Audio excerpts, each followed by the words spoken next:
Hello and welcome to the Personal Development School YouTube channel. My name is Gibson. I am the founder of the Personal Development School and counselor and author.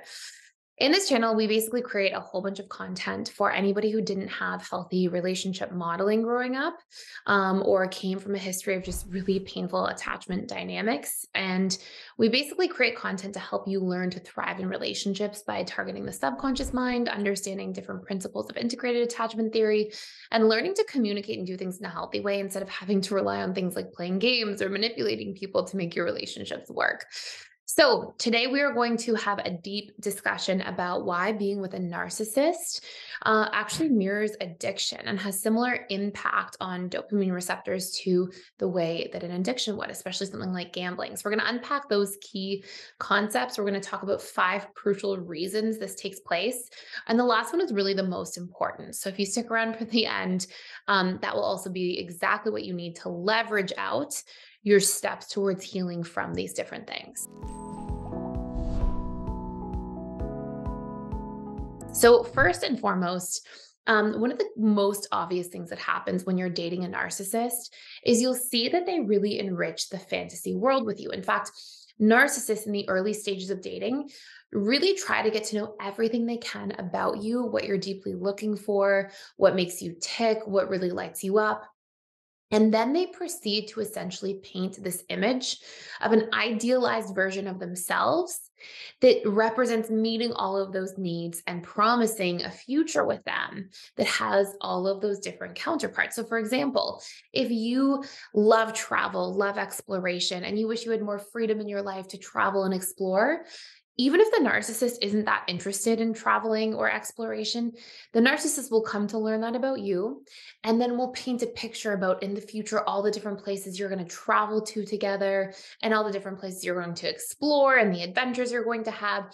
So they really get you building a fantasy bond with them. Now, the really interesting thing about our first piece here being the fantasy bond is that a fantasy bond is really hard to recover from.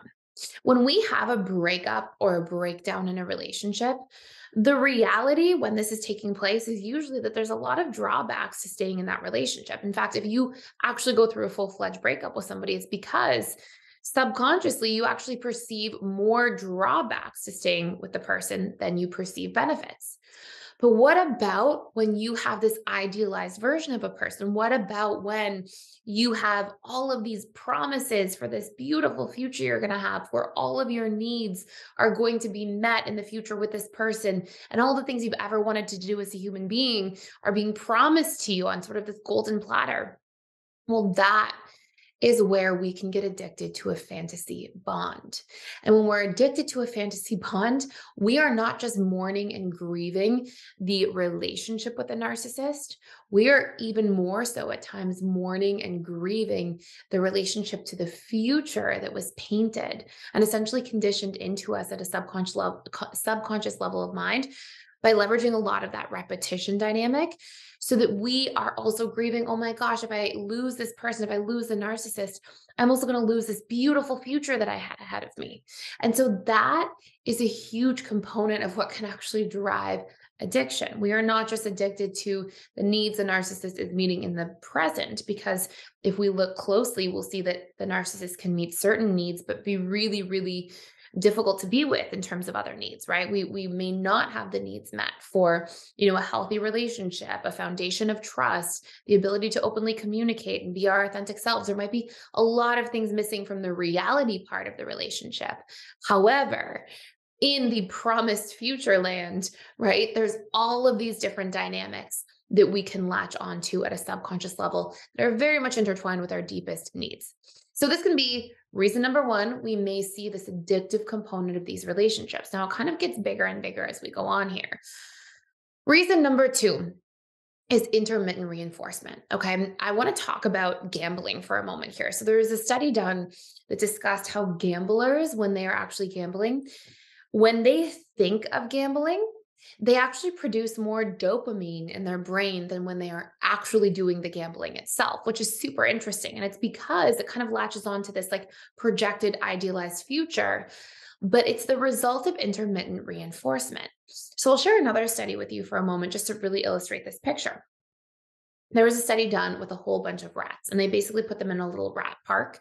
And they took these rats and they gave them food pellets. So the rats could push a lever and these food pellets would come out. And what they found is that when they initially did this, the rats really hovered around this sort of food pellet machine and they would push the lever and the food pellets would come out. And they were pretty excited, but eventually it kind of lost its interest. And the rats would then go proceed to go, play in other parts of Rat Park and move around and mate and reproduce and do all these Rat Park things that they would do as rats. And then what they did is they stopped the food pellets from coming out. And what they found is the rats would sort of hover around the food pellet machines for a little while, keep trying the lever. The food pellets wouldn't come out. And so eventually they would give up and they would still go continue their lives in Rat Park and playing and mating and all these different things. So then they did a third thing. They made the food pellets come out very intermittently. So every, fifth time a food pellet would come out, and then every 21st time, and then every 27th time, and then 47th time. So there was no actual consistency in terms of the pellets being there or not being there. They were very inconsistently and sporadically coming out. And what they found is that the rats actually gave up on mating, grooming, and participating in so much of Rat Park because they just hovered around the machine, the food pellet machine. And this reminds me of like a slot machine for gamblers, right? We can see this dynamic of like you pull the slot, the thing for the slot machine. I obviously don't gamble, whatever it's called that you pull on the slot machine, and intermittently you get a reward every so often. It works, and this really describes and demonstrates the addictiveness of intermittent reinforcement. Now, how does this play into our number two here when it comes to narcissistic personality disordered individuals mirroring this with another individual? Well, because you get so much intermittent reinforcement. In the early stages of a relationship, you'll see this big fantasy bond is built. And then the secondary stages of the relationship, that you being put on this huge pedestal and all these beautiful love bombing, promised futures there start to be pulled away and instead turn into a degree of intermittency in these relationships. And the subconscious mind can so easily get addicted to intermittent reinforcement, especially if we get, things like being built up and put on this huge pedestal and we're made to feel like the most amazing person in the world by the narcissist. And then that rug gets pulled out from underneath you. And then, you get put down, put down, put down, put down. Oh, you get built up. Put down, put down, put down. Oh, built back up again. That intermittency can cause the mind to constantly fixate and ruminate about, okay, how do I need to change? Who do I need to become? What else can I do to finally win this person over? And we can become the rat or the person addicted to gambling. So it's really important to recognize the actual impact at the subconscious level of mind because of this. And obviously, intermittency produces high levels of dopamine at the time where we actually get the reward. And dopamine itself can be an addictive neurochemical. Number three, the narcissist in a romantic relationship, you know what they do? They keep you really in this world of telling all these stories to yourself, like, I won't find anybody else to love me this way. I won't find somebody else who wants to care about me this much. The narcissist does a thing where over time, they start telling you how lucky you are to be with them. They put you down and they can break you down a little bit over time in the relationship. And I have never worked with a client who was in a relationship with a narcissist who didn't have stories that they said to me along the lines of, I won't find somebody who cares about me this much. I won't find somebody who treats me this well on the good days. I won't find somebody who loves me as deeply as this person. I won't find somebody who does all of these things for me the way this person does. And it's almost like I have found over and over again that because of this intermittent reinforcement, because of this fantasy bond, and then because of being broken down psychologically over time through a lot of put downs in the relationship, a lot of like, you're never good enough, you're nothing without me, you'll never find somebody to love you, you're not worthy. If you get a lot of this messaging, well, then you have been conditioned to put yourself in the pit and conditioned to put this person up on this, giant pedestal. And then the reticular activating system of your brain filters out the bad behavior. And I've seen this time and time and time again, where it's like, I won't find somebody to love me like this. And then if it was a client, I would have a discussion with them saying, okay, there are times where this person does grandiose gestures and nice things, But what about the 98% of the time where they're, acting in very horrid ways or really unhealthy ways in the relationship? And this person and their subconscious mind is like filtering out the negative stuff and fixating on these exclusively positive events. Now, this comes because of conditioning, right? So the reticular activating system essentially acts as a filtering mechanism in your brain and can actually filter out information that says, no, no, no, this person's exclusively good. We can actually filter out the bad or ignore the red flags. And so the more that we do this and the more that we're broken down to think that we are not good and this person is great, the more we accept that conditioning, because repetition is really what has a crucial role in conditioning the subconscious mind, the more that becomes that person's reality that they are seeing and interacting with the world through. So that can be another big part of why we get so attached and so addicted to this person, because we think that we'll never find somebody like that again. And so we don't want to let them go. We will fixate, we will ruminate, we will try our best to just focus on this person so, so much. Now, number 4 here is really important. The other big thing that happens a lot is the narcissist will tend to isolate the person they are in a relationship with. Now, this happens slowly and surely over time. It doesn't happen all at once, but the narcissist tends to really want to isolate the person they are dating. And sometimes they'll do this through pitting you, if you're the person dating the narcissist, against your close friends, other family members, coworkers, whoever else there can be. The narcissist will try to sort of keep you isolated. The more you are isolated, the more you are then going to become reliant on the narcissist, right? Because as human beings, we need different needs to be met in each of our relationships. In fact, needs in relationships are essentially like the lifeblood of relationships. Just like physically, we need oxygen and water to survive, for example, in our romantic relationships, family relationships, friendships, so much of the survival or nourishing, the lifeblood, the oxygen and water of the relationship, so to speak, is, are we exchanging needs together? It's a huge fundamental part of what makes relationships work. Now, if you suddenly don't think you can rely on other people to get needs met because you have been pitted against people in your life and you get more and more isolated over time, well, then you end up over relying on the narcissist. So, guess what? The more somebody is meeting your needs exclusively and the more codependently reliant you are on one singular person to meet your needs, the more difficult it becomes to even think about escaping that relationship or going in a different direction. It creates terror within a person the vast majority of the time, because we don't know where to start. And sort of 4B here, because we have a fifth one coming up, but another part of this or an extension of this is that the more reliant you are on a person, the more codependent, the more you usually have an identity crisis as well. So if you pay close attention in a lot of narcissistic relationships, I guess we could say probably the vast, vast majority, if not all of them, the narcissist also conditions you to fixate on them through making sure that you are always thinking about them, worrying about them, walking on eggshells around them, thinking about what they need, thinking about if you're doing a good job or a bad job in the relationship. Like, they really condition you to become hyper focused on them. And the more we are hyper focused on another person, the more that casualty becomes the relationship to ourselves.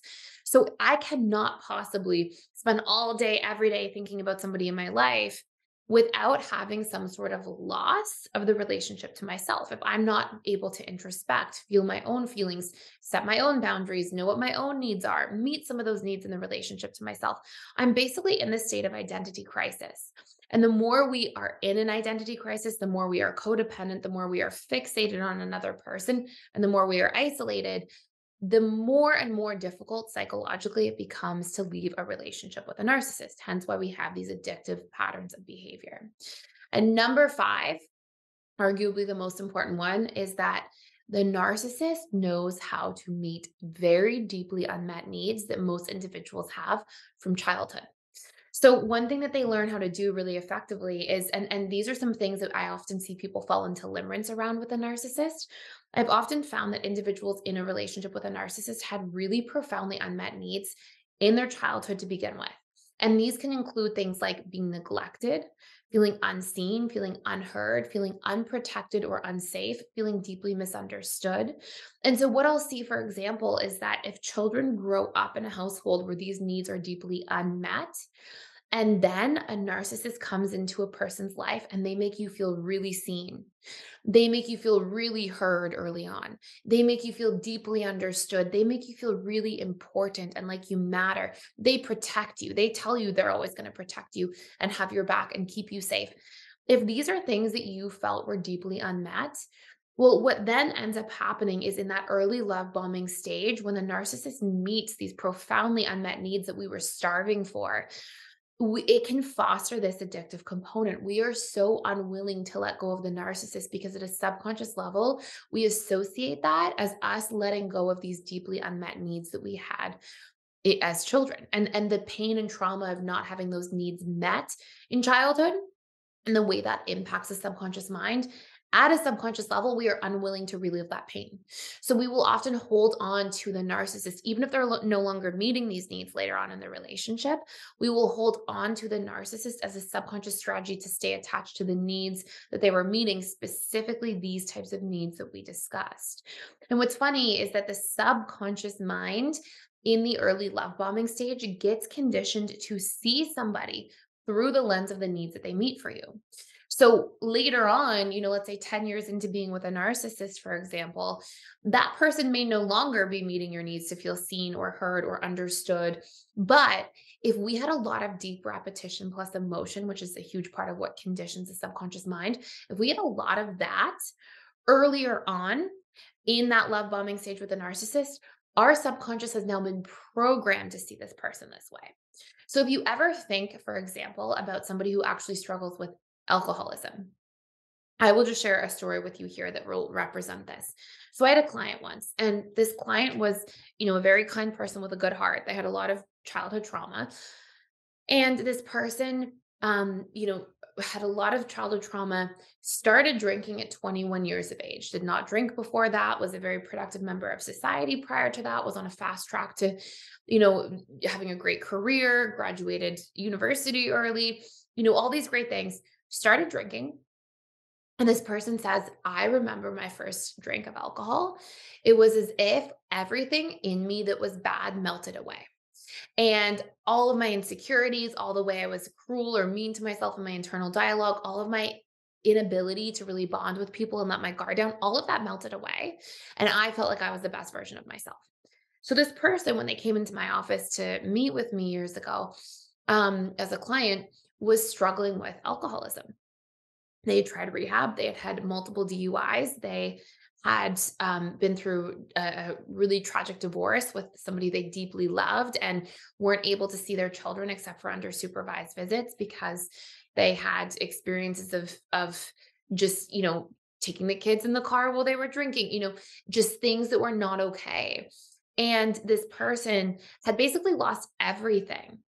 And you would think, right, in this conversation, you would think, okay, well, how did that person not have this negative conditioning around alcohol? Because they had so many negative experiences as a consequence of alcohol.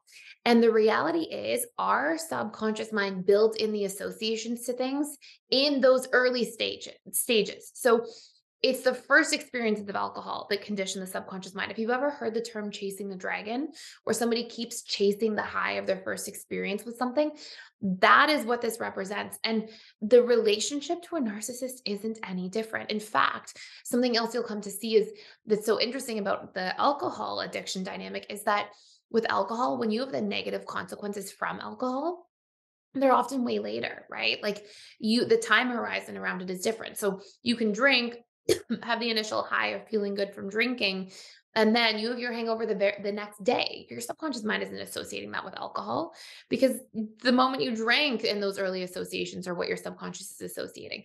So the same path tends to follow suit with narcissistic relationships in which we can easily have those initial pieces of programming. We're constantly chasing the high of the early experience of being with a narcissist, right? The love bombing that we had, the fantasy, the promised land of the future that you were going to have with this person. And so, because of all of that, we can get very stuck. So, these are 5 major ways that being with a narcissist mirrors addiction. I do think it's really important to note in here that breaking up or healing from a breakup with a narcissist really requires subconscious reprogramming to see the most results most quickly. And we have to reprogram the fantasy bond. We have to see the cost of that person in a relationship all the time instead of just all the benefits through this lens of seeing them in this idealized version. We have to end this relationship to, these stories that we have to question them. I won't find anybody who will love me like this. We have to come out of isolation, learn to meet our own needs again, develop a relationship to ourselves again, communicate our needs, and have healthy structures of individuals to rely on once again. And of course, the needs that the narcissist represented the most to us that we were really afraid to let go of or lose, we have to empower in the relationship to ourselves and others as well. Now, I have a course you can check out for free for 7 days all about healing from narcissistic abuse and overcoming complex grief, because we actually have a big part of complex grief that happens when dating a narcissist. Because of the nature of some of these addictive components and elements, and because of how being with somebody with NPD actually impacts the subconscious mind. If you want to check out that course and start your healing journey, it's about an hour and a half long. It really dives deep into like these root cause events. So you can check it out for free for 7 days. It's down below. And it'll give you the opportunity to get through that whole course within that 7-day period. And then if you want to check out more stuff at PDS after, that gives you access to everything in there. So if you want to check it out, I hope you enjoy. We also have a lifetime membership that is on sale right now. It's like almost 50% off just for this month. So you can check that out too if you'd like. And I hope this was helpful for you. If you have any other questions about narcissistic abuse, narcissist and addiction, or any of these components I mentioned, please feel free to let me know in the comments below, or any questions you have. I'm curious to hear too what your experience is and what other videos I can make in support of you maybe going through something like this. And that is it for today. And thank you so much for watching.